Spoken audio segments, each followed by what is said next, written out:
Welcome to another edition of Strange New Pod. I am your supreme leader, Girafe, alongside the best maroon found family this side of SETI Alpha 5. I am joined tonight by my pandem. Hawk, we knew all along that this eel sashimi recipe would come in handy, Yep. right? Steady Alpha 5 Fugu. Let's call it. Fugu.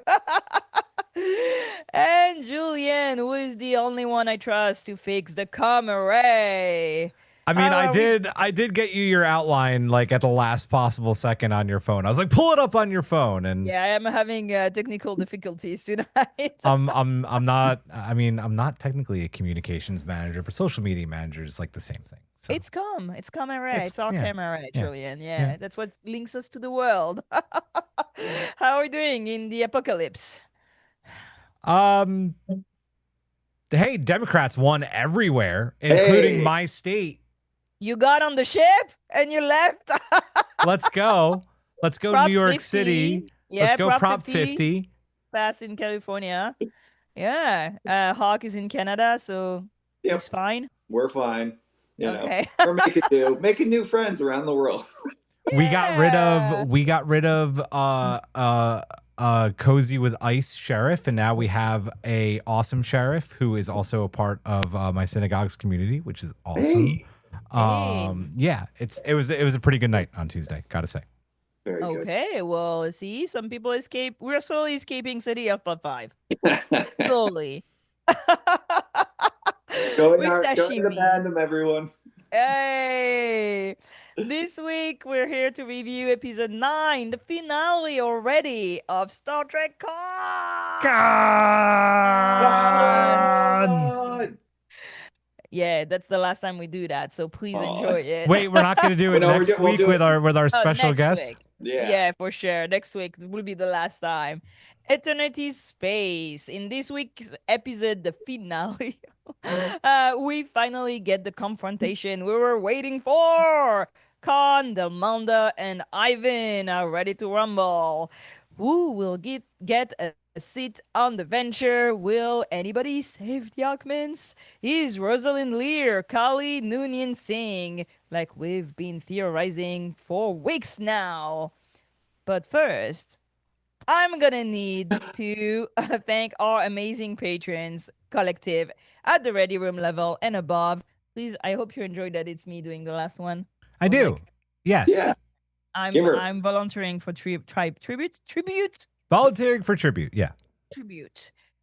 Thanks to Simon Steger, Jeff Reeve, Tallulah, Genstein, Tina Alexander, Joseph Parito, Kang Hui, Takako Nagumo, Fernanda Nogales, SMK, Colin Davidson, Shutterhand 2049, Jesco, Michael Graham, Emily Travis, Megalite, Wayne Ritz, Scone of Arc, Sean, Jay Howard, Melanie Uchiyama, Matt Harker, Joshua Lewis, Tara Poland, Slope74, Rude Parakeets, Adam Sanders, Amy the Magic Snail, Aaron W, Carl Ngoli, Michael Kwan, Caitlin, Elizabeth Dean, Jim McMahon, Sedano, 317, Puka Hair, Free Fry Short, Cat TP, Tripping the Read Alert over Pineapple, Sean Manning, Asher at the Bat, Chris Waterman, RHCB, Martin Simpson, Norman Buckle, David Prime Hildebrand, Terry J. Robinson, Rod Greiner, Eric the Red, Trouble, Jamie Roberts, Honey Berry, Paul Taylor Pete, Bray Jones, Michelle P., Margin Walker 82, Melissa Bartel, Jesse Robbins, Kim, Chris Fenolio, Felix Dax, Kelly McKinnon, Chief Petty Officer Snuggle, Lisa Moore, and Kirsten Bayer. And hey, wink, wink. Stamp of approval, guys. I just put that in there as you were typing. I was like seeing you typing. I was like, what is he doing? What is he doing? That's so amazing.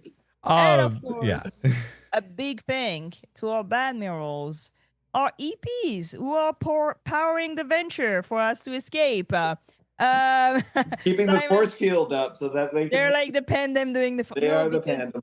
No, we don't want to sacrifice the EPs. Hawk. They all get a seat on the venture. But there's only 4. It's only 4. Simon Steger, Chris Waterman, Tara Paulin, Dana, Matt Hawker, Jim McMahon, Maggie Light, Fef, and Michael Graham. Thank you. Boop, boop, boop, boop, boop, boop. Woo. Do we have news? I see you have news, Julian. Go first. I think you should go first with your. I'm going to be very vague. So vague first. I think you should vague first. Okay. Follow my socials. I'm invited tomorrow to do something very cool that I signed many NDAs for. So tomorrow I will know how much I can say, but I am very excited. I'm very excited. And those two kind of know. And can you vouch that it's pretty cool? It's fucking awesome. It's pretty amazing, actually. I'm gonna be bad, and I'm gonna tell everybody what it is. Girafe is actually getting turned into a Lego minifig, and being beamed aboard the Lego Enterprise, so she can go into engineering and make that Lego set better. Yes.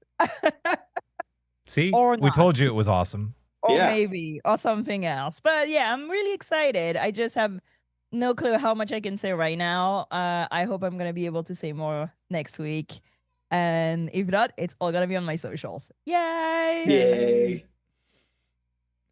Julian? Yes. So, last week, if you noticed, we had announced that we were going to go live with the Strange New Adventures finale of the 2nd edition starter campaign. Unfortunately, quick last minute things happened. We still recorded it. We still had a blast. We still finished the starter campaign. And the good news is you can listen to it right now if you are one of our amazing Patreon Collective members. It is live on Patreon in audio form. But one of the cool things that we're doing, dropping for everybody this Tuesday, is that the finale will be full video. Everybody showing their faces for the first time. It's good because it's a They're all finale. beautiful. They're all beautiful. And it's a finale that you won't want to miss. Yeah, there's reasons why. Stay till the very, very end. And then one of the cool things that we're doing, kind of like Critical Role does, I definitely stole this idea from them and I'm not ashamed about it.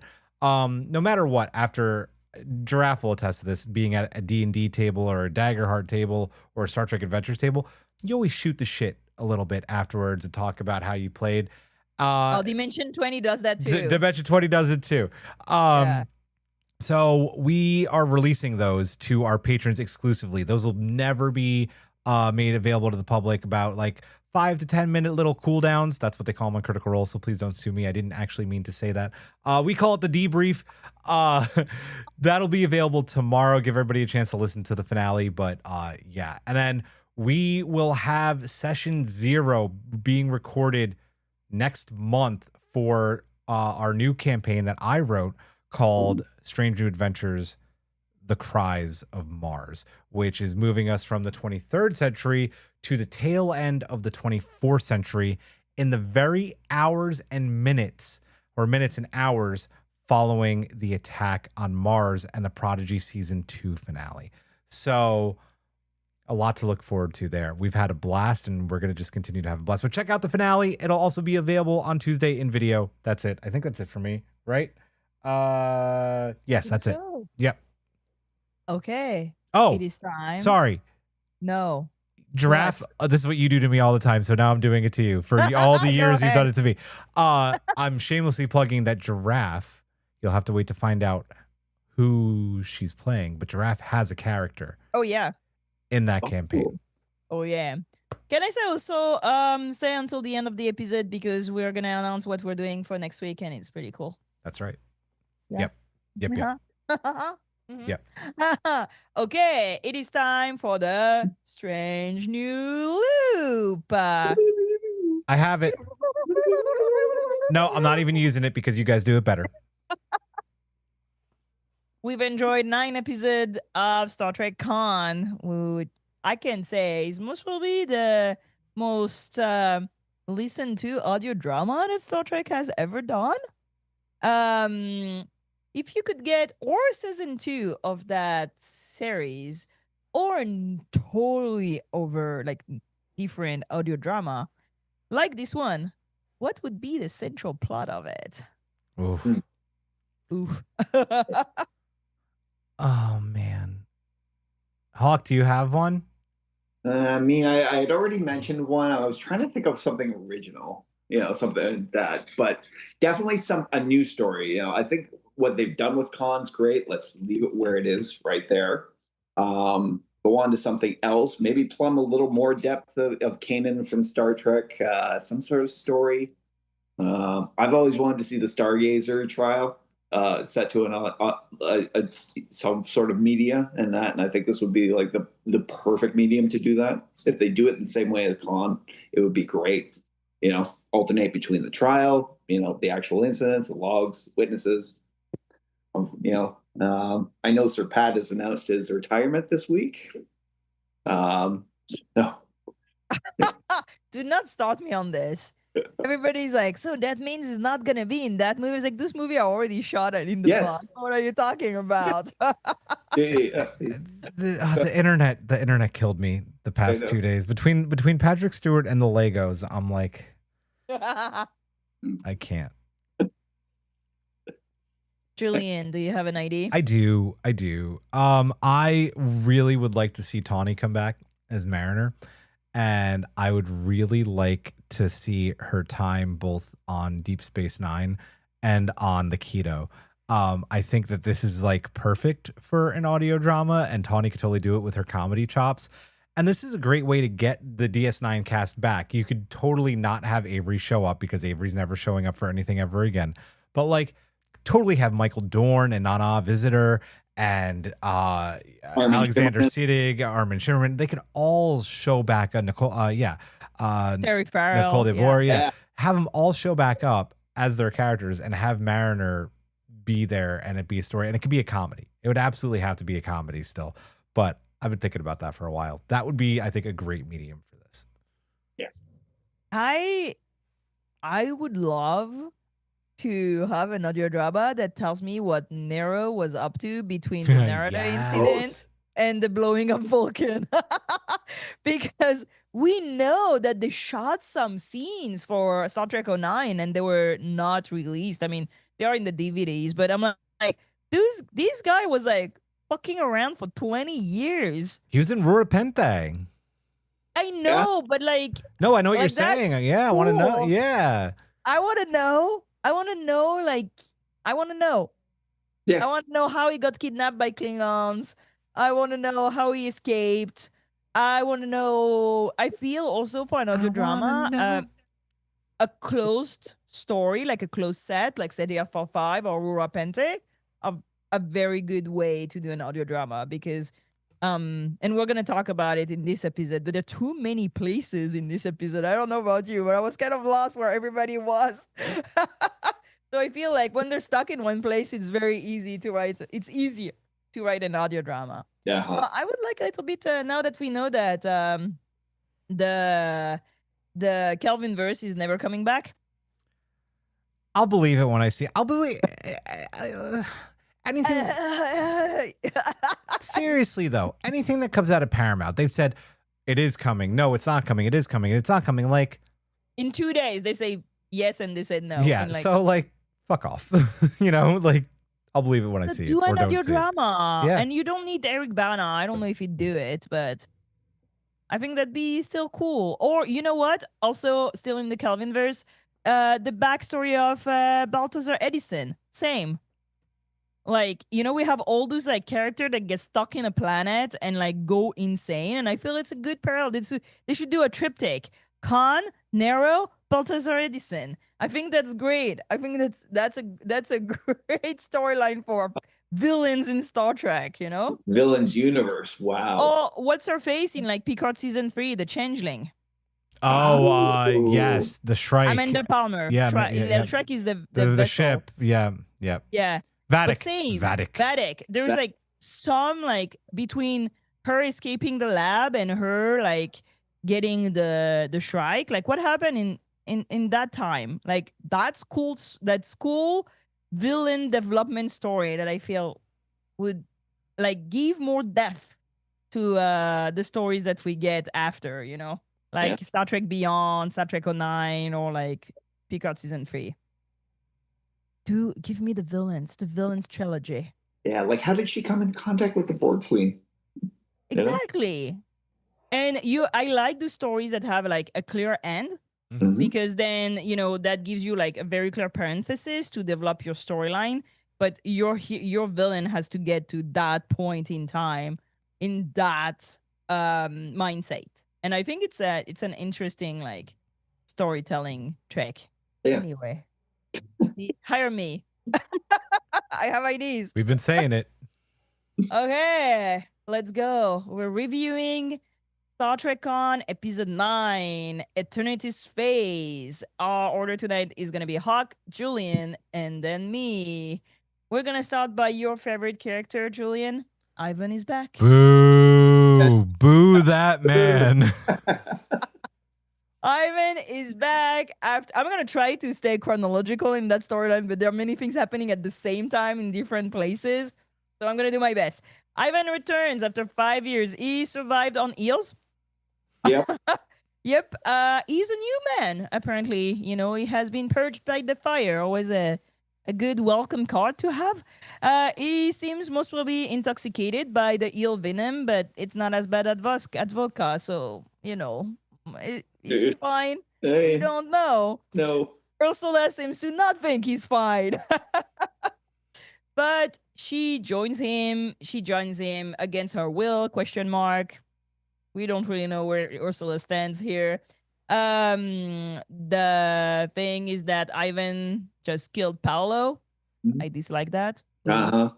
Boo. But you Boo. develop character.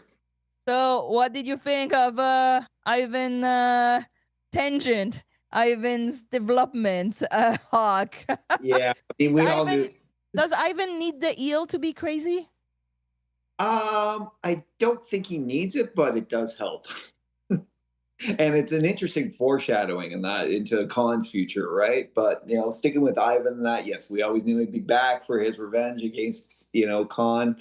I love his little soliloquy or monologue in that, the purity. The one thing that really creeped me out was him, like when he opened his bag and he's shushing the mother eel. Shh, I only want one. So he just keeps a bag of like with a mother eel, and that just keeps reproducing like little eels for him to eat. But his description of the landscape, the last of the animals froze and suffocated, and that, and yet somehow this thing just purified him down to that raw essence of the augment that he was raised up to be, right? Him against nature, and he's winning at this point. Man versus nature, man versus beast. Yeah, naked and afraid. Ivan and not afraid. Julian, what did you think of the comeback of Ivan and his coalitions with the eels? You want a podcast series? You want another one of these audio dramas? Give us Ivan on SETI Alpha 5 for 5 years. Real. And let's it's see just what, the guy, guy talking to himself. Yeah, right. Talking to the eels. Okay. I'll be the negative Nancy here a little bit. It's Hawk actually just said it perfectly. Ivan doesn't need eels to be scary and to be a badass. I actually think giving him the eels actually lessens how much of an evil badass he is. Like, Ivan is a survivor out of, I think, even more than Khan in some ways. And to have him just like eating at the risk of, no, I'm just going to say it makes him actually seem a little bit cartoony. And that's like, that's disappointing to me because like Ivan is a villain that I love to hate because one, Ivan makes good points. Two, he's an asshole. And three, he's strong. So you put all these together and then he's like, oh, well, I survived on the eels. I'm like, nah, man, just be like, I survived because I'm a fucking survivor. And I braved the harshest, like I had asteroids rain down on me and I still came through. Who are you while you lived in a damn cave, Khan? Like that I would have liked to see with Ivan's craziness still. But I think like the eels actually bring him down a peg from like really badass supervillain to like almost like comical supervillain. I feel that eel thing was more like a way to explain that, okay, that's how he survived, because that's my first question, how that guy survived for 5 years. You know, I like what you said, Hog, that it's a foreshadowing of Khan surviving on eels and like going crazier and crazier. slowly insane, right? But I don't know. Yeah, I'm kind of agreeing with both of you. Like, I feel that you don't really need the eel to go insane on a Right. desert planet by yourself. I just really like that they conveyed how dangerous he is. Mhm. Like, in the first few seconds, just throwing Paolo's corpse at Ursula's feet is insane. Like, I was so shocked. I was listening to that in my car. And I was like, no, not Paolo. And it's like abrupt and stupid and absurd and violent. And I felt that that's the scene that really makes me understand Ursula in that moment. And for sure, she's going to follow him. She doesn't want to die. That Yeah. guy is going to murder her right here, right there. Like, no question asked. So for sure, like, do you think Ursula is still pretending to be mad at Khan or not? I don't know if she's pretending at that moment. She's very angry with Khan, but again, it's a complicated subject for her in that. Like last week, I said like she was kind of suffering from this resignation about the where she was in that. It's like this planet is basically going to kill us at some point or another, and that it could be tomorrow, could be 20 years. At that point, Paulo gone, and she's not really sure in that what's really motivating her in that. After the death of her son and that, and the split with Maddo, basically as she raised Callie in that, she really has lacked some sort of purpose. She doesn't have the drive that like Khan does, and she's smart enough to recognize that the blind loyalty to him and that is also not a great path to follow. So she's kind of stuck in the middle. And then like Ivan shows up, and obviously he still thinks there's a connection between the two of them. And there was, I mean, like they were very close. They were both like lieutenants of Khan. And he still respects her on that level, and that maybe even thinks like, there could be something more between them. Right. Oh, you think so? Well, I believe Ivan thinks that, right? Given everything in that, because like he's obsessed with this whole thing about the purity of the augment, right? And it's like, if he's like, going to survive on this planet and, conquer the world and that, is he looking for an augment mate? And what's available? But also they can't have children anyway. I know, but he, again, like, Ivan is an animal at this point, right? Okay. Ursula, though, I still think she's a strategist at this point, Julian, what do you think of Ursula and her allegiance to Ivan suddenly? Yeah, it was bullshit. It was bullshit allegiance, right? Like, and it was like smart. Like Ursula's smart as hell, and she's I believe the person a few episodes ago when she's like, if you're gonna take a shot at the king, you best not miss. And I think that advice goes now. She knew that he was gonna take his shot, and like she was gonna be there. Like, listen, even with everything that's happening, and even though most of these people at this point believe that Khan's not going to come back, including Ursula, who knows this, there's just that blind loyalty to him, even from Ursula, right? And I think she knows as she's joining Ivan that as soon as Ivan tries to take his shot, she's going to take her shot. Her shot. Yeah. And it was perfect because I didn't believe for a second that she was joining Ivan, but it was still like, how I called last week's episode a bit predictable, and I would argue this one is a little bit to a point as well. Like, it was predictable in a good way. You're like, oh, you're clever. I know exactly what you're doing, and like the payoff of that later in the episode was fantastic. I mean, she did take that phaser with her, right? Yeah, exactly. I mean, smart girl. Always have a phaser in your pocket. Clever girl. Don't tell anybody, right? Yeah.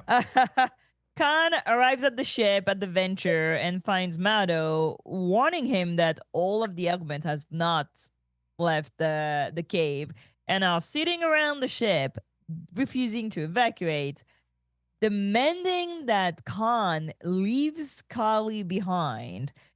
So to make sure that he returns for all of them, which is an insane move. Khan decides to seal Kali and Maddo in the ship with Kimura, and is confronted to an Ivan riling up the troops and giving his best eugenic speech to everyone. What did you think of that speech of Ivan managing to manipulate, rally, speak to the heart of all the augments that are left around the ship? It's a little bit of all those categories, right? Yeah, right? Relation, but also at the same time, you know what? The augments aren't dumb, you know. In fact, you know, theirs is the superior intelligence. That's got to apply to all of them, right? You know, and they, you know, the fact that they weren't bringing the subject up in the last episode when Khan made it as an announcement that it was going to be him and Callie on that ship. Or maybe he didn't really reveal that to him at that point, but like, you know, yeah, like that loyalty, it reached a breaking point in this episode, you know, and they obviously demanded, like, you know, some insurance, you know, and that's Callie. Ivan showing up was just like good fortune. Rallying them up like he was in that he lied to them, that he betrayed them, that the paradise he promised was just, you know, this dead whatever, the dead planet, and that he was just going to leave them there forever. Yeah, it was just a spark and the tinder and that lit the bonfire for that. Yeah, I was not totally disagreeing with him. Julian, what do you think? It was okay. So this is the part where like I wish this is just like the Ivan we got from the get-go without his like silly entrance. This was like these people are seeing someone who managed to survive on the outside for 5 years while Khan survived in a cave. That is, without even Ivan having to say a word, a massive sign of power, right? Yeah. So they're seeing this. Of course they're going to gravitate towards Ivan because like if anybody could lead them at that point, it's him. He survived in that harsh land. He knows it. He's bested it. So I think it's very believable that he could come in there and almost have them turn on Khan. It was very well done. I really enjoyed this part quite a bit. Yeah, but I also feel for all of them. Like, Ivan, sure, he's insane, you know, and 5 years in the desert didn't help, but he's not wrong. Am I insane and he's not wrong? That, like, Khan definitely abandoned them. Like, they've been going, like, it's what Ursula also was saying of, like, you know, he had to try to take the Enterprise. Like, there is this egocentric thing with Khan where he does whatever suits him, and then he makes it everybody's problem. And they got stuck on that planet because he went at Kirk, and they got stuck in like not being friends with the Pandem and trying to, you know, fuck over the Pandem because Khan wanted that. And now some of them got killed by Ivan because Khan wanted Ivan to suffer. Like, I mean, I'm not gonna go hashtag Ivan did nothing wrong because he did many things wrong, but I would say he's not totally wrong.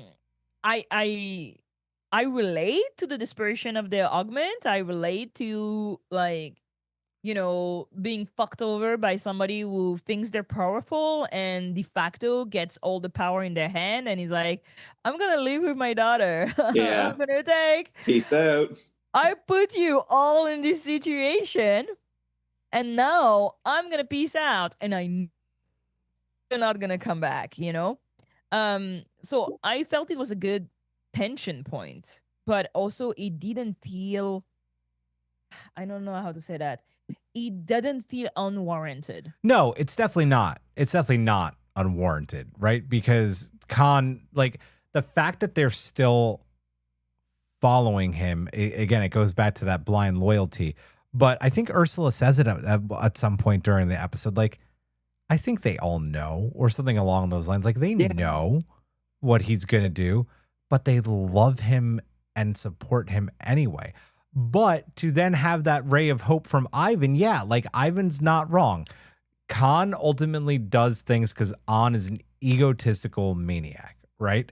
So, yeah, I don't think he's wrong in this situation. Khan also had SETI Alpha 5 not blown up, truly would have led them to the promised land. Like, right? He would have made this a paradise, I think, or at least I do. I think if everything went right for Khan, had Marla not died, had the planet not blown up, I think that there is a chance at paradise. I think Ivan still probably gets banished, comes back, and tries to take him for power. But like, no, I do think that there is a chance for paradise, and I think this podcast kind of like tells that story well, or tries to maybe hint at that. I will say, I wanted to talk about that at the end, but let's talk about that now. I will say that the fact that they keep putting here and there the Kubla Khan poem by Coleridge kind of hint at no, it would have never worked anywhere. That's my only minus on this, because Khan always wants more. Can, like, his glory and his thing is always in his head. Like, it's a ghost of a promised land, and it's just that he got caught back by the by bad luck, basically. But he failed on Earth. Like, what would make him not fail here now? He's still the same guy. He failed on the Enterprise because that's a good point. He lacks imagination, and I think that for sure, like, he grows, and we'll talk about this, but he grows as a character, but his lack of imagination makes him unable to create that empire that he wants. And I think that the Coleridge poem that hints again and again of like that made up conquest and that imaginary land is a way for the writers to say, no, he's never gonna get that because he's a fucking maniac. You don't think if he had like the angel on his shoulder of Marla still there, had she not died? But I was gonna say, like, I feel like having these people that and Joachim, like having these people that he cares about and a daughter, I think no matter what, I don't think we could ever call Khan a good person. But I think no, but I think that those factors theoretically could have grounded him. You're right. He is almost like an incomplete character in that he has deficits. It's like, for all his strengths, for all his intelligence and everything, and that there's parts that are missing that would make him a great leader and not the killer that he is. It's the lack of imagination is a big thing in that. It's about allowing people into that thought process, right? Into your circle. You can't do everything alone. And that this is the whole point of the Federation, and that everybody's stronger together.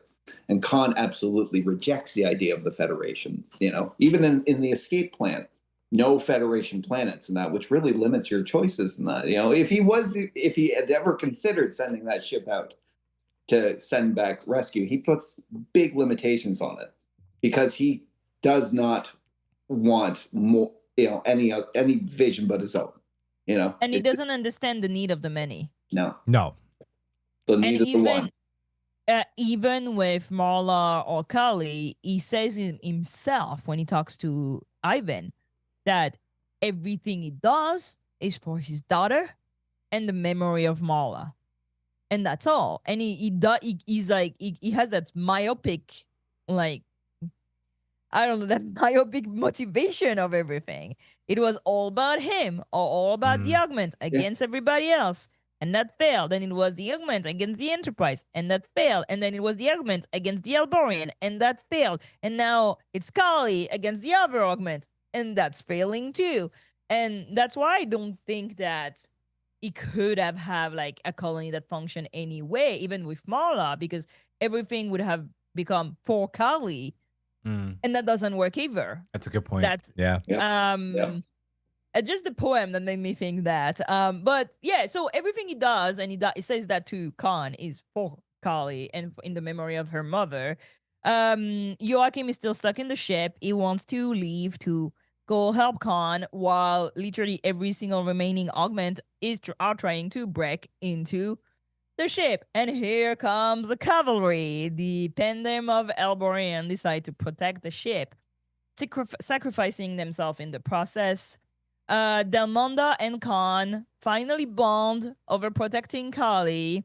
Augments finally escape to the surface. while Ivan tries to face Delmonda. A choice. A choice. And he's phasered by Ursula, who says, "That's for Paolo, you sick son of a Son of a bitch." Such a good line. And for our Deus Ex Machina, she demands that from Khan that Mado gets a seat on the Venture and escape. Khan makes it to the ship to a terrified Kali. He hears Mala's voice narrating the story of Cortez about choices and how they make the man and how history will remember the choices you made. He decides to leave the ship and be the man that Mala thought he could always be. He leaves his spot to Delmonda and takes Joachim with him to give Meadow his seat. What did you think of this certain turn of heart of Khan, leaving Kali to Meadow and choosing to stay behind? Redemption, duty, punishment for himself? Oh, it's the influence, right? Khan is as an incomplete person in that, would not have done that unless he had seen Callie heard Marla's voice again. The one person who had influence over him, that has influence at a very critical juncture. That I love the writing in this. We always wondered how Khan was going to get off that ship and stay on the planet, right? And I thought this was a great way of doing it, personally. Nice little trick of writing in that it was the better angels of his nature were was Marla, let's face it, and it really don't know how to describe it. Seed structure, the big seed structure, right? Joachim, Yeah. Marla, Meadow. Yeah. At that point, he realized, it's like, oh my God, I'm Cortez. I'm abandoning these augments and that for my own vainglory and that, going off with Callie would have been terrible for her and that, because deep down he knows he's a marked man. His time, if he'll ever escape that planet, he would have a very limited time. He knows Starfleet's out there and that, and he knows Kirk's mercy and that would not have followed in the next encounter he had with the Federation and that they would have killed him, I think. He believed that. I believe that. The fact that he could get off the planet and reap more destruction.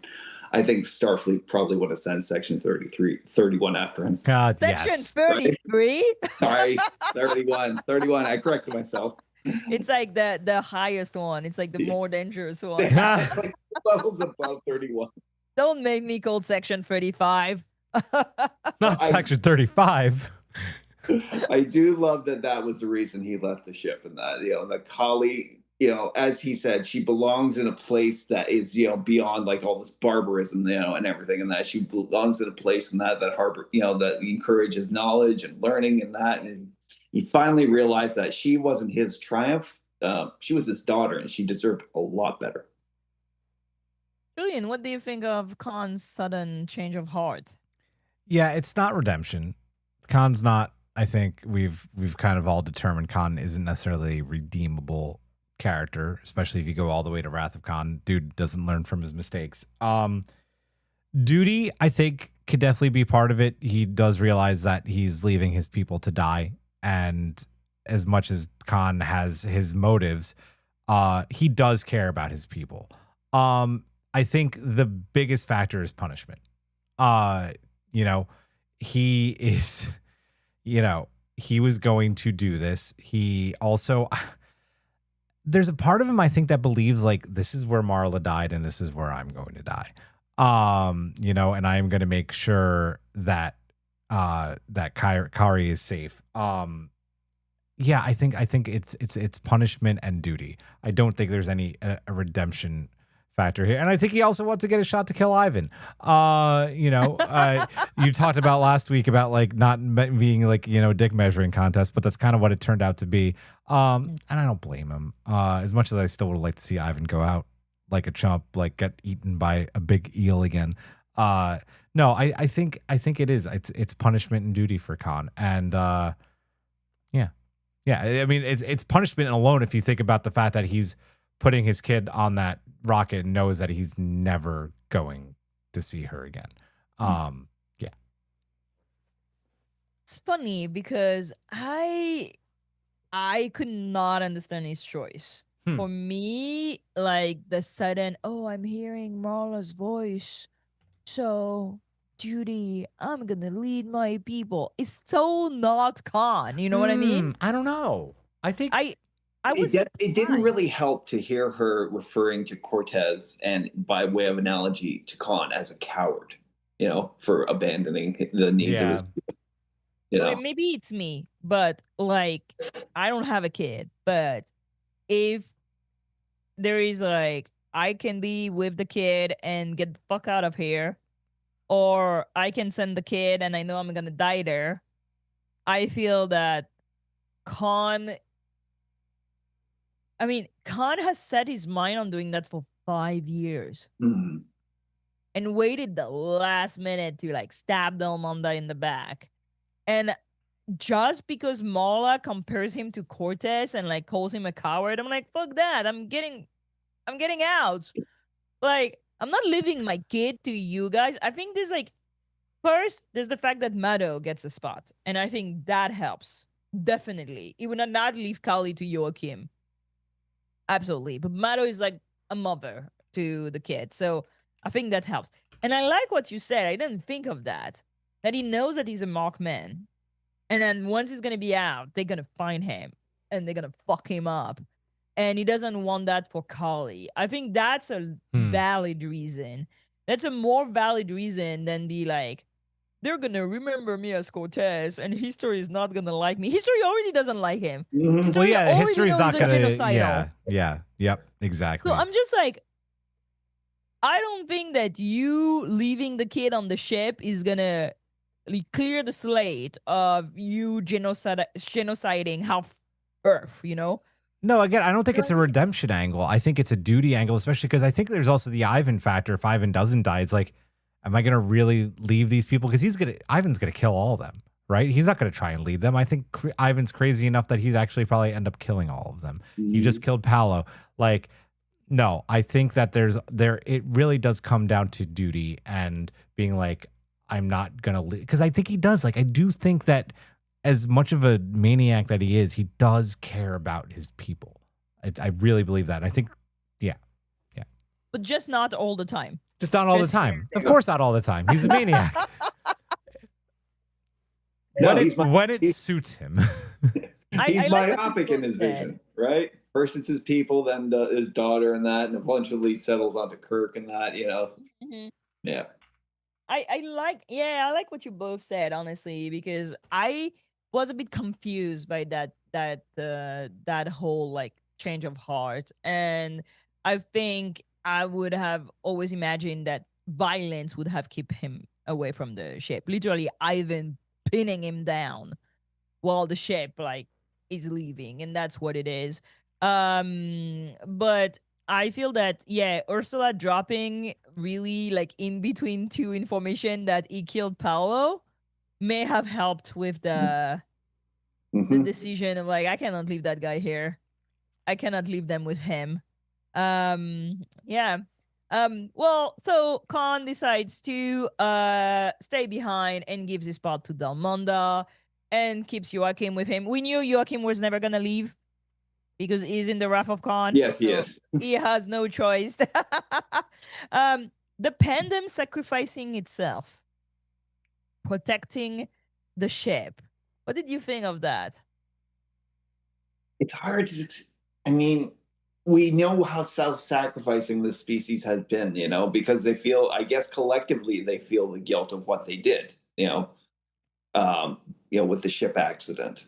And they seem more attached to the ideals that they're wanting to live by, rather than like, clinging to their lives in a place that was actively trying to kill them all the time. And that, they came up with a plan to, to get the ship off, in possible search of help.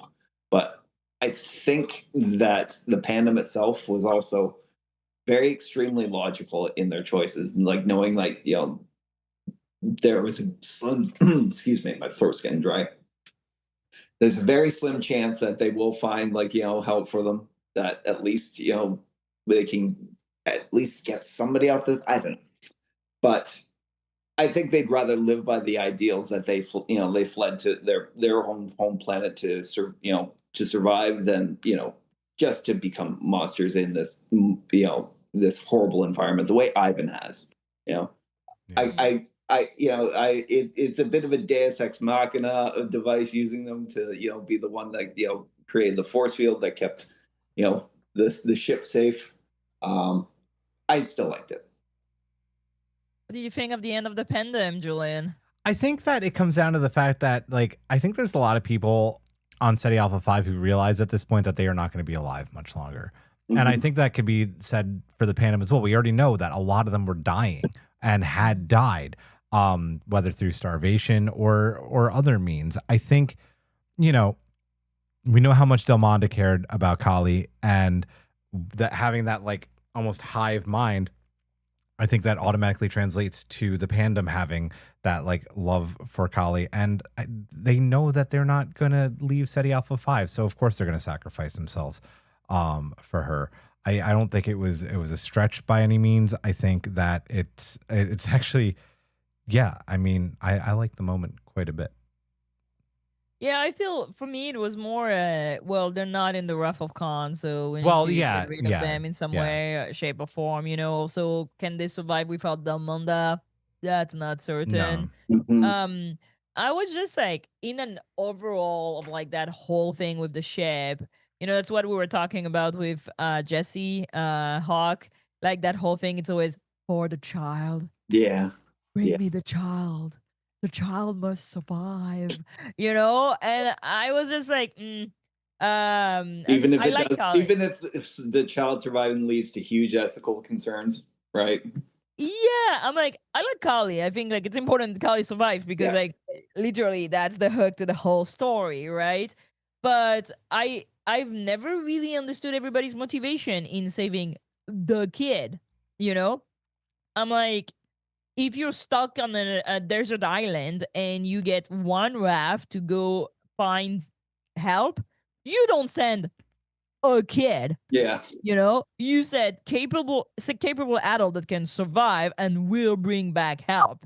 So I'm just like, I understand the plot of the whole story, but that's also, I feel like in the zeitgeist right now, and that's what we're talking about with Jesse a lot. Yeah. That all the shows, one after the other, that is Endor, that is Doctor Who, that is Fantastic Four, are centric around one child, that is gonna save everybody. At least here, the child doesn't save anybody.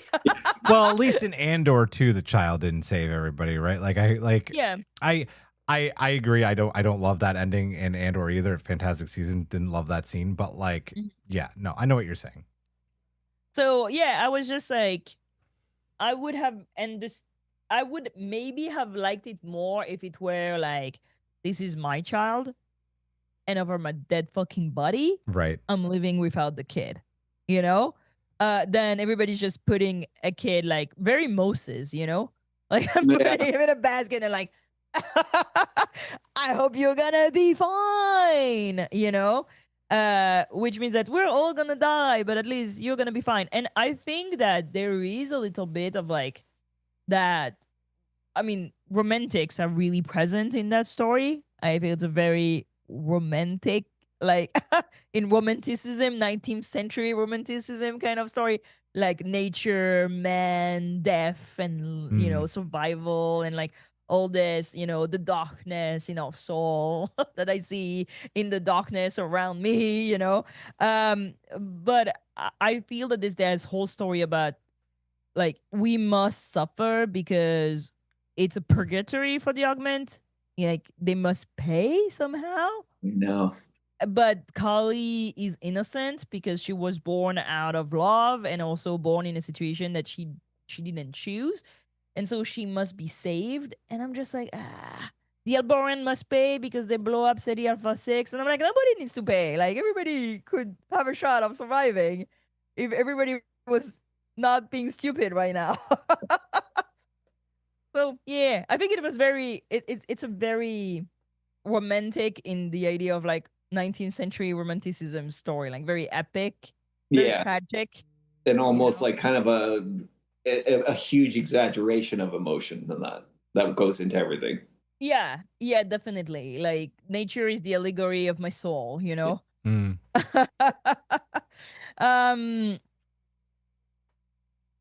So sorry, I got lost in All the good. outline for a second. The Venture leaves, collapsing the whole cave system. Joachim has been sent by Khan to lead the augment out of the cave. Well, Khan, finally, I hope you're happy, Julian. Murders Ivan, and we hear him gurgling. I know.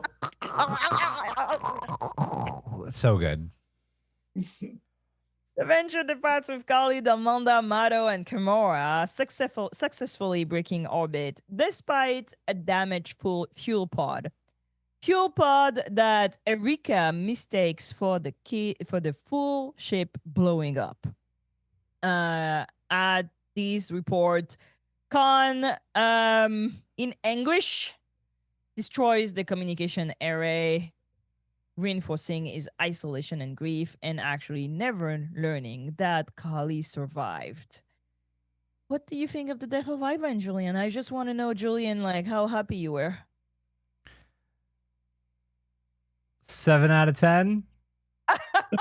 I'm telling you, I'm gonna stick to my guns. No, listen, great showdown, right? Like, loved it, but I still just want, like, man, banish Ivan again, and the minute that he gets banished, have something else that survived with him on the surface that could like withstand hellfire, like eat Ivan. Yeah. That's just like really how I wanted Ivan to go, because it's what he deserved. But no, it's great hearing someone choke on their own blood. It was fantastic. It's like gruesome and gory. I'm a horror fan, of course. It was great. It was great. Hawk, are you happy that Ivan is gone? I gotta give this one a 9 out of 10, and that because I really enjoyed the fight. It was a great fight. It was a You great thought, fight. like Ivan coming back, like hardened from the experiences on the planet would make him like a real threat to Khan, but at no point did Khan really consider him a threat. And Ivan is a sledgehammer, but Khan is like that dagger that Joachim gives him back, right? Khan's dagger. He's perfectly honed. Nice. He's just a weapon. Yeah, Really and him tossing around Ivan at the beginning. I trained you better than that. I didn't want to kill you. Yeah, I wanted to see you suffer. I was like, oh my God. Oh, I called that too. Like when we were talking about him not killing Ivan back, after the betrayal, Khan wanted to hurt him. Yeah, I definitely saw that. Ivan would have appreciated a quick death. No, Khan wanted him to hurt. Yeah, I don't know. I think I like an Ivan lurking around. I like yeah. I like a mad Ivan, living with the eels. I don't know. I like he could become the God Emperor of SETI Alpha 5 and pull like a Leto Atreides, right? And just become an eel. Yeah, like Shai Hulud, like I don't know, like just that guy like riding giant eels in the desert. I I feel that Ivan achieved I want to know what the hell is going on. I feel like Ivan achieved a degree of mythology that Khan always wanted to, and couldn't do it. I was a bit disappointed it died like that, but we knew he was gonna die like that. Yeah. This is fine. Yes. What do you think of the reaction of Khan destroying the communication array? This is a failure, right? The lack of imagination.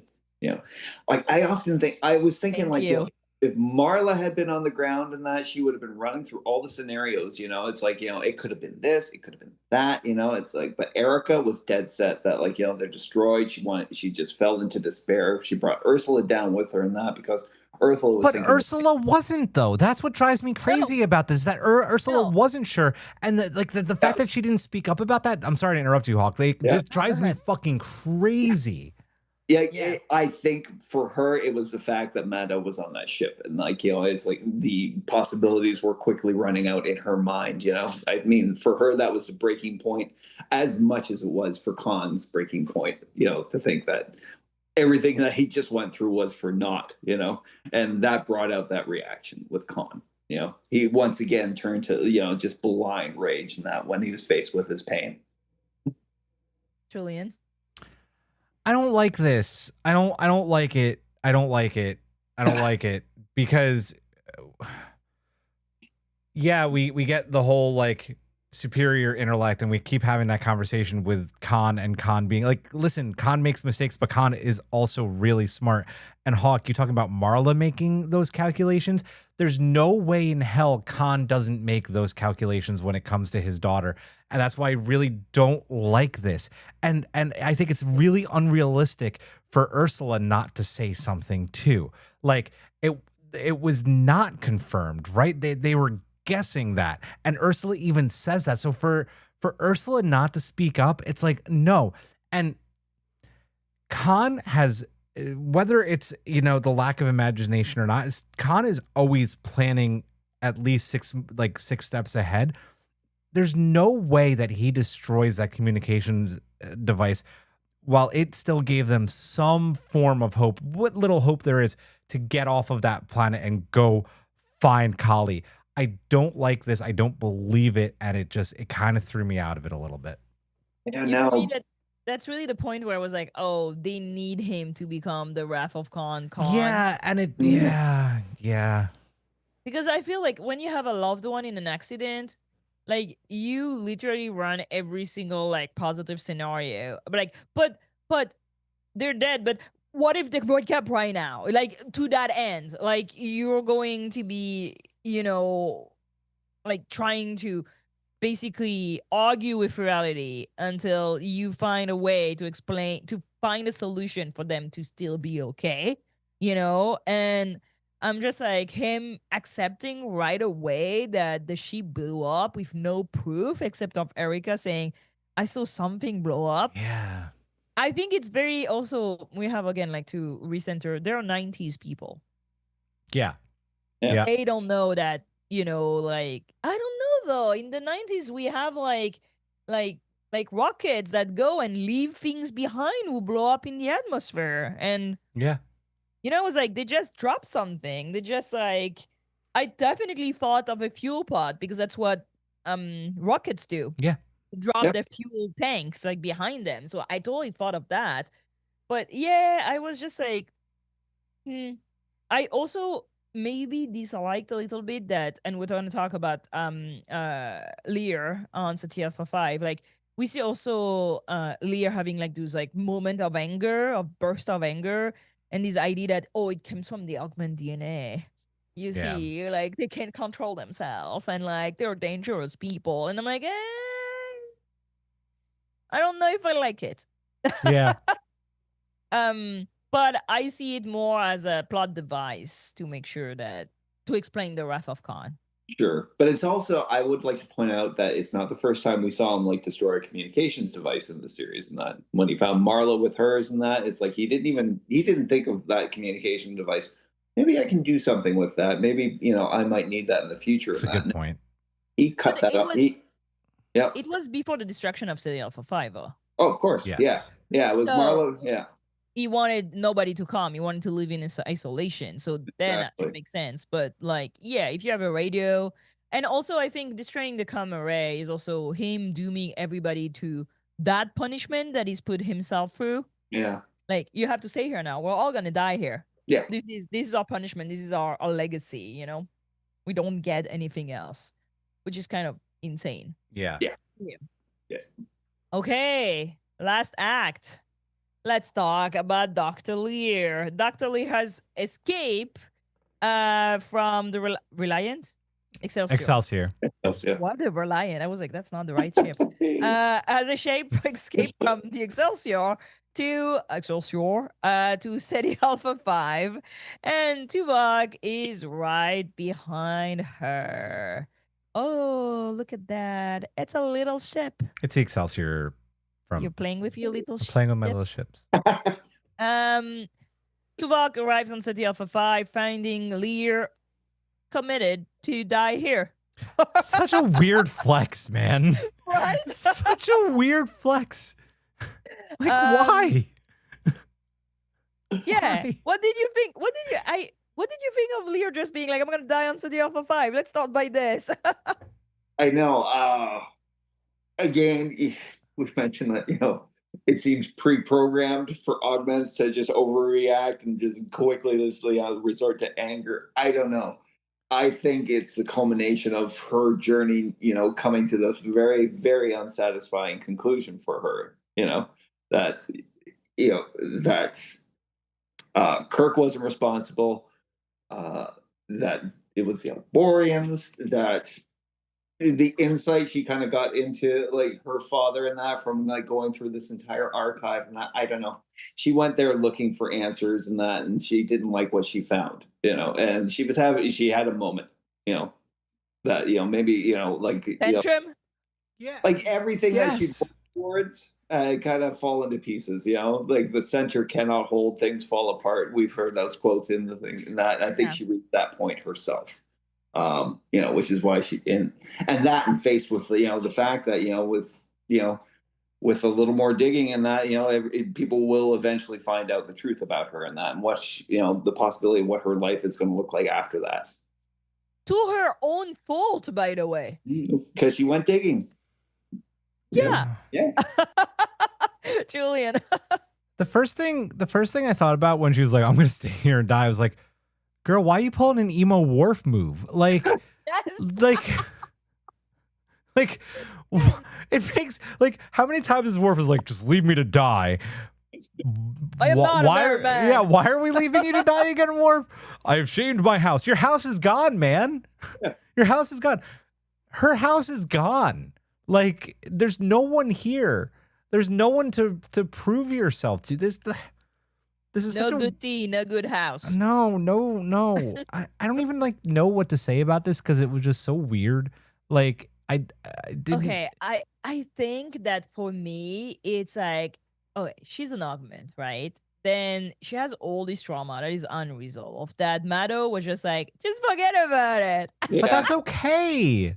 Yeah. You But know? like, you can forget about it. Just forget about it. Then Mado dies, gives her all those tapes, will bring back all that backstory, right? Plus, she has to go through the fear, like Una, of being found out by a society that basically wants to eradicate you, wants to strip you from your rights. So she's also hiding and trying to, like, for this not to be not find out, that nobody can find out that she's an augment, right? Especially Noonien Singh. And then on top of it, you have a kid that has been raised on Shakespeare and the English romantic poets. Yeah. Okay. Yep. Yeah. Yep. Like, literally, that kid, yeah, she's an emo. She's like, Yeah. and now I'm gonna be one with nature, and I'm gonna die here like my father. Like, So there's Hamlet. like, yeah.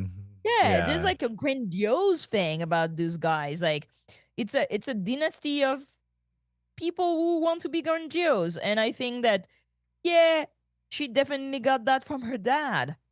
Like, and it's when she's confronted to Tuvok that she like goes more into like her mother. Well, she was not educated by her mother except by the tapes, right? Yeah. So I think that's it. I think that's like, again, that's that very like dark romantic thing, that is inside of them. Like, I Yeah. need to be grand. Like, everything is about grand emotions and legacy, and like, the mountains are immortal. And I'm like, oh my god, take a chill pill. Like, I don't know. Go to Ryza for a weekend. Like, I- like, come on. Like, I taught a whole class on French romantics, and it ate my brain. At one point, I was starting to think that way too. Like, my legacy, and I will be dust. And I'm like, okay, I need to go and watch reality TV a little bit, and be dumb.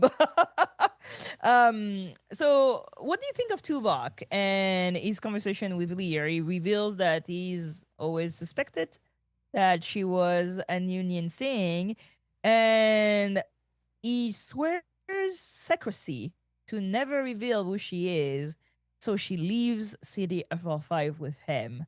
Tuvok is no snitch, my man. He's the Yeah. R2D2 of Star Trek, huh? He knew all along and he didn't say anything. Like, what do you think of our young Ensign Tuvok? Or No, this is what kind of confused me, because you expect this kind of thing from like a very, kind of an older, Starfleet officer. But then again, like, how old is Tuvok at this point? he's a like young, 40. yeah, Yeah, he's not. He's pretty young. Yeah. he's pretty He's like- he's young like in terms of He's Vulcan in years. 60s, 70s during Voyager, no? He He has grandchildren.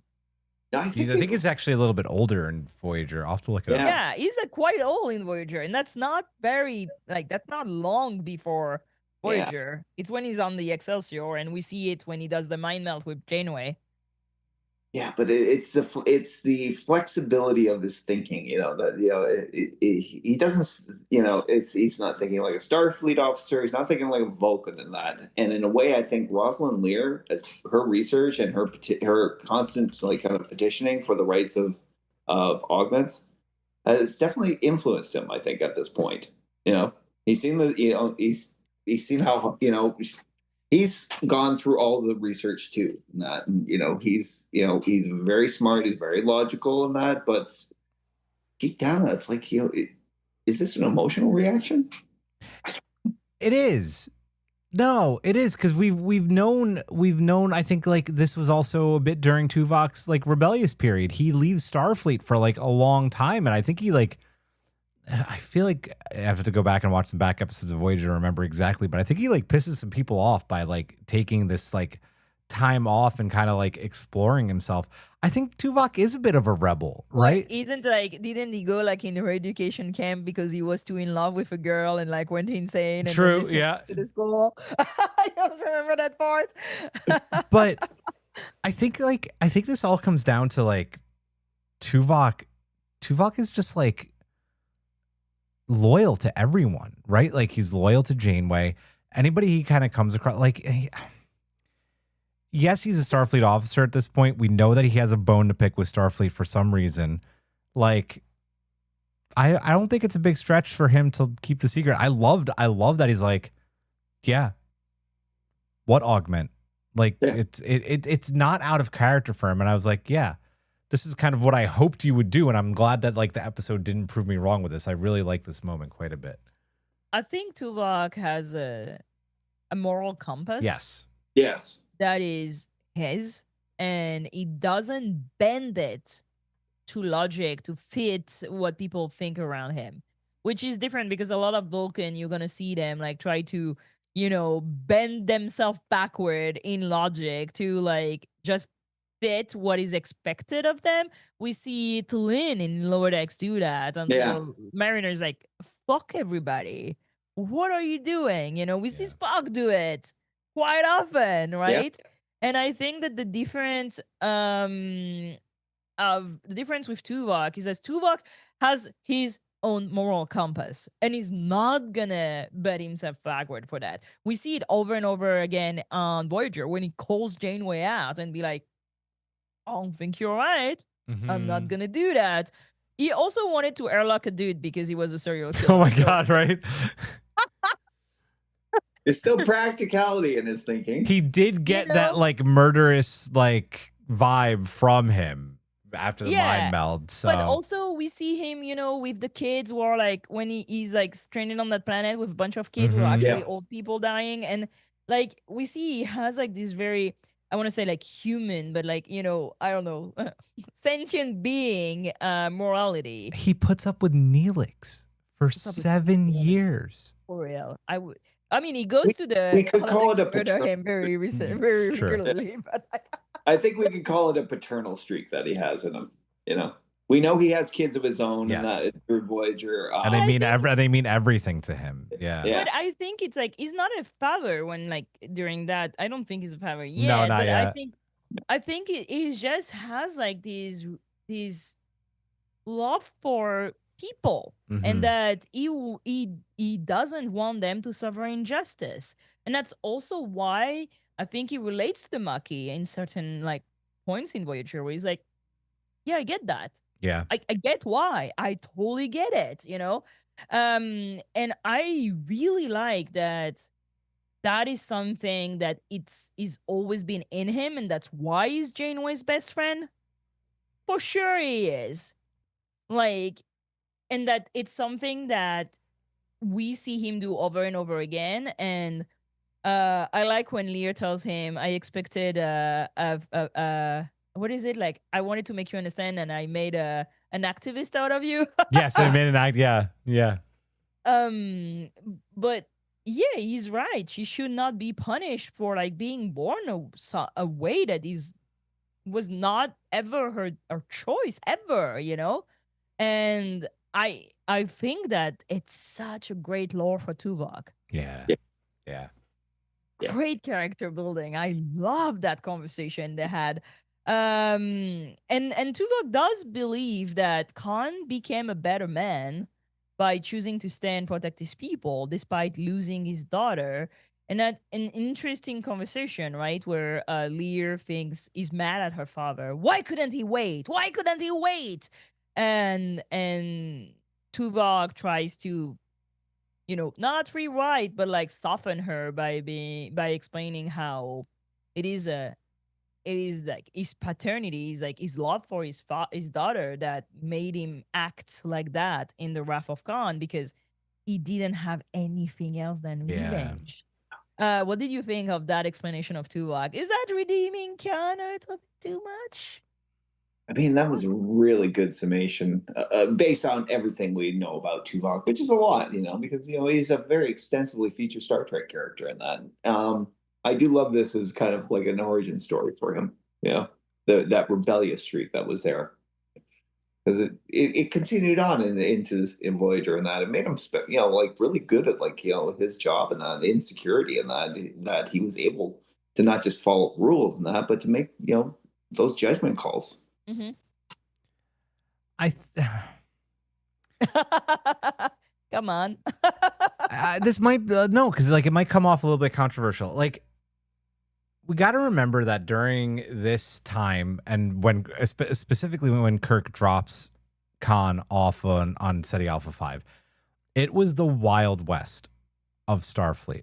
They played fast and loose with the rules. It wasn't just Kirk who played that way. Diplomacy. Yeah, cowboy diplomacy. Kirk by no means needed to leave Khan on that planet.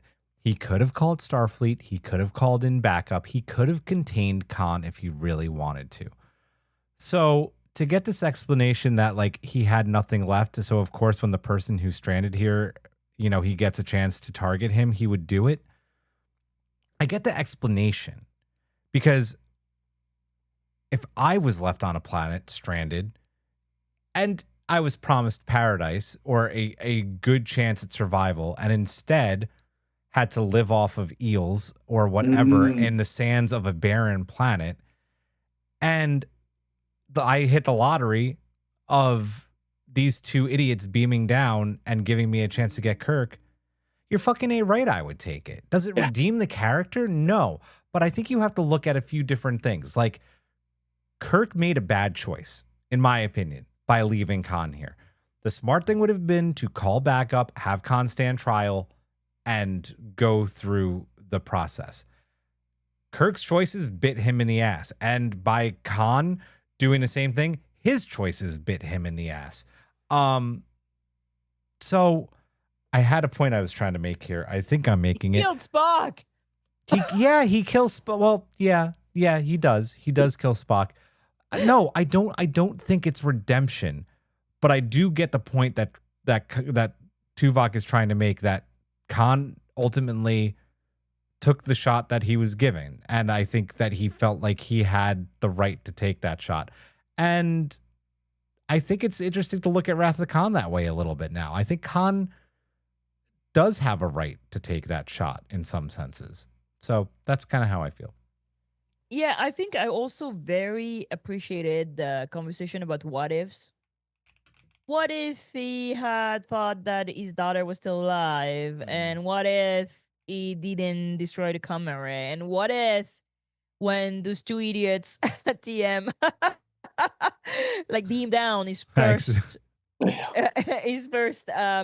motivation would have been to find Kali and not to kill Kirk.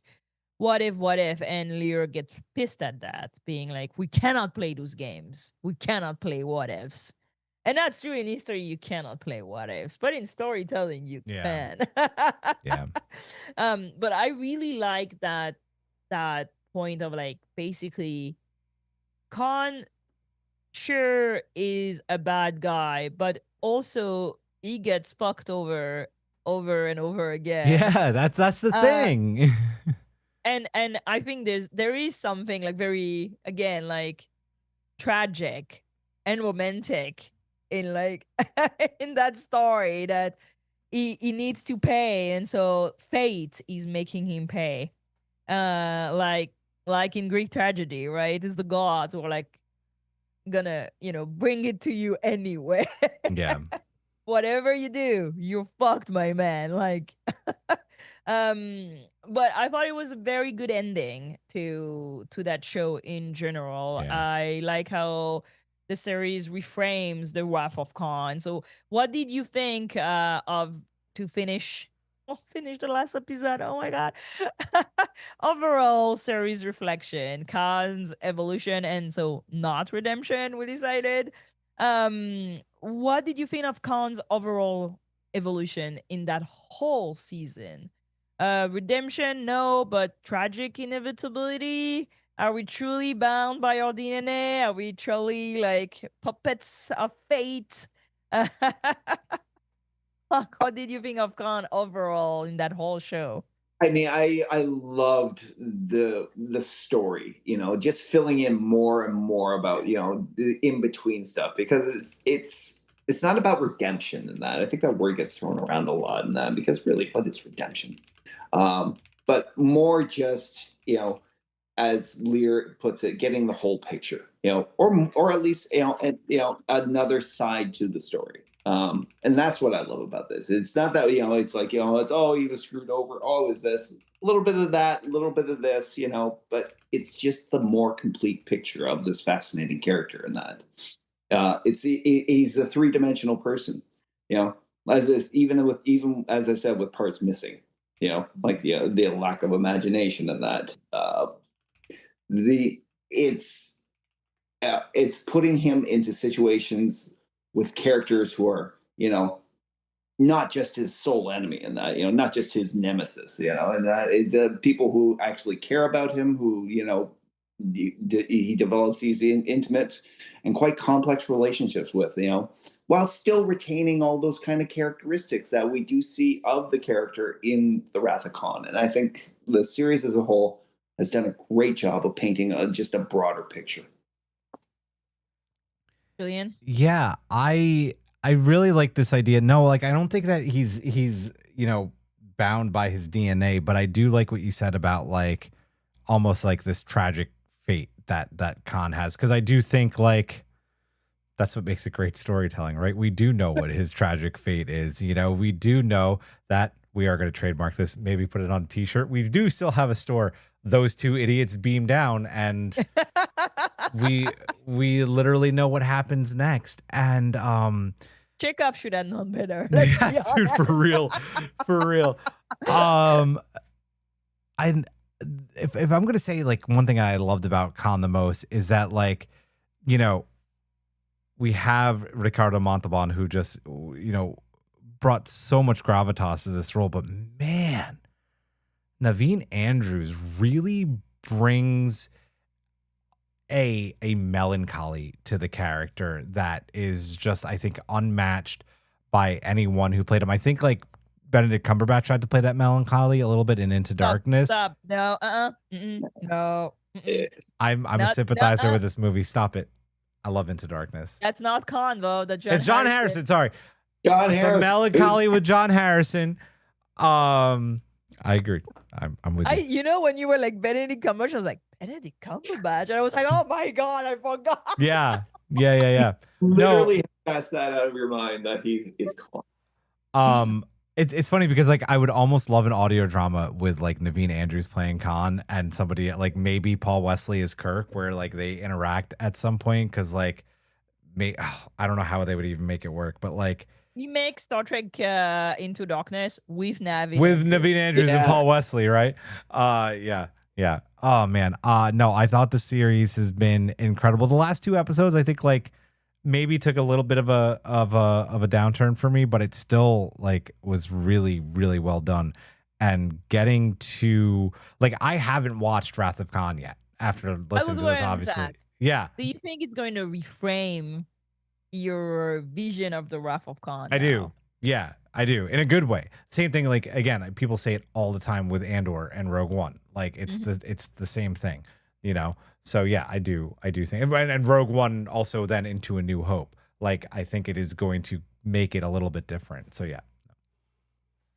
Hawk, do you think it's going to reframe your reading of the Wrath of Khan? Oh, absolutely. It can't not, right? I was actually kind of excited to do a rewatch of Yeah.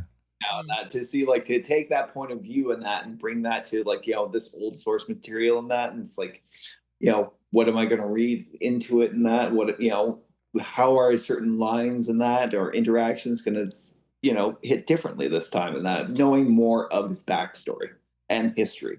You know? For me, I'm just fascinated how our society or civilization or like entertainment is producing more and more classic tragedies, which was a style of storytelling that did not really exist anymore in medias. But Endor is a tragedy. Oh It's yes. Rogue One too. It's built as one. It's built with the same act, with the same storytelling, with the same narration, like the same climax, the same idea of fate, the same idea that it is written because of an original scene that you are being like, you know, hunted by by the gods for that, by fate, because you need to pay and you cannot escape that. And I don't know, I'm not a sociologist, but I would love a sociologist to to tell me why suddenly we're writing these stories more and more. I think we are in need of like stories that, you know, makes us feel like there is a reason for things and for fate and for destiny and for bad things to happen. It was a bit my grievance with the show, you know, that there's always a reason for like the bad thing to happen, and sometimes no, bad thing just happen. Yeah. But I am just fascinated by that type of writing coming back. Andor is a very like is a, for me, nearly perfect example of it. So yeah, I think for me it's a good catharsis, which is what tragedy should be about. You know, you see people doing bad things, you see people paying for them, and you feel better about it. And I think that giving more dimension to Khan than these like he's a one-dimensional villain in the Wrath of Khan. Let's be honest. He's like charismatic, but "Vengeance." still one-dimensional, right? Yeah. It's Vindicta, you know? Yeah. I am vengeance personified. Like, and Vindicta is I a shall joke on have the Wrath of him. Khan. That's it. It's I shall have him, and that's his whole. Yes. Yeah. I will have him. Yeah, and I think that giving more dimensions to villains is a dangerous thing, but also a fascinating thing. So But it's why we all watch 5 seasons of Breaking Bad. You know, Still haven't watched that show. really. When you watch it, reframe it as as a tragedy. Okay. Yeah, absolutely. Well, yeah, knowing that I don't know if Walter White is bad until that's the how many shows have you managed to link to that thing, Hawk? That's every week. Every week it's a new show. Last week it was what? The Sopranos? I I don't mentioned remember. The Sopranos when we had Jesse The on. Boys. The Boys. Boys was last week, I think, right? Yeah, now Breaking Bad. Yeah. Yeah, okay. Okay, I think it's time for mailbag. Hailing frequencies open. Hawk, can you take Jedi Cat? Your Jedi Cat Road. These are my thoughts about the series as a whole, as well as the final episode. This podcast was quite an experience, and the next time I see Wrath of Khan, it'll surely hit differently. The final episode was riveting throughout, although I have a good idea of the Dr. Lear's twist early on. So I love Tuvok all the more now.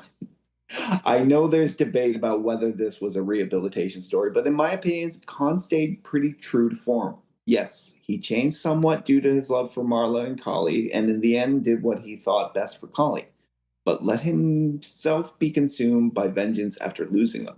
What really hit me was how this was really a story about a child trying to reconcile how she remembers her father and how history remembers him.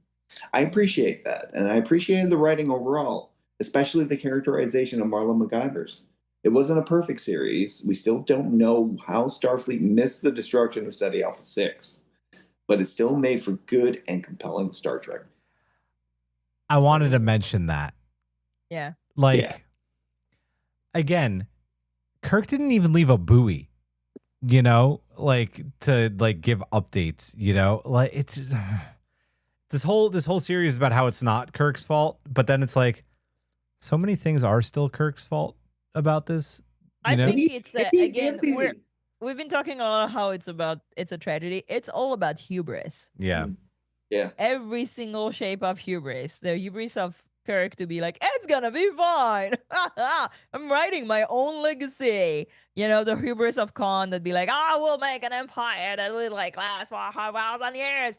And also the hubris of Lear, who's like, I will find a way to show that he was not wrong. And I'm like, yeah, he was. Baby girl. He was. Yeah. Julian, can you take Emily Ree? Yeah, Emily Ree wrote, nothing in this episode was really a surprise except the fact that Khan willingly gave up his seat on the ship. I was not expecting that. This act shows that Marla's influence has changed him at least a little bit. And then it had to end in tragedy. I feel so sad for Dr. Lear Kali. All this time she thought her father hadn't cared enough to come looking for her when he left the planet, only to find out that he believed her to be dead all the time. All in all, a fantastic audio drama. I hope we get more. Absolutely. And I'm gonna take NY Red Light. So it was all MacGyver's fault after all. Khan hadn't listened to her recording and just been a selfish son of a bitch. We could have avoided all the deaths in Star Trek 2. Joking. As was mentioned earlier, the series enhanced my appreciation for Wrath of Khan. It's just like how Endor made me appreciate Rogue One even more. Oh, wow. This is the end. This is it. Oh, my God. I have to say, I thoroughly appreciated hosting this season of Star Trek Con. Thank you. You did a fantastic job. By the sorry for the last minute outline, I will confess, but it was a great show. Thank you so much. I do hope we'll get more audio drama about Star Trek. This was fantastic. Bring Navi and Andrews to a Star Trek movie. Let's go. That man is hot. He is super hot. Yes. Yeah. And we love a South Asian actually playing Khan. Mm-hmm. Indeed. That's great. Finally, we got one. This is the end for the review of Star Trek Con. Like, sub, hit the bell. We will have next Thursday one more episode. And it will be our interview with the Star Trek Con writers and producers. Yes. I think. Yeah. Kirsten Beyer and David Mack. Whoop, whoop, whoop. Yeah. Very excited about this. This is the end for us. See you next week. Live long and prosper. Majram. And we're out. Oh.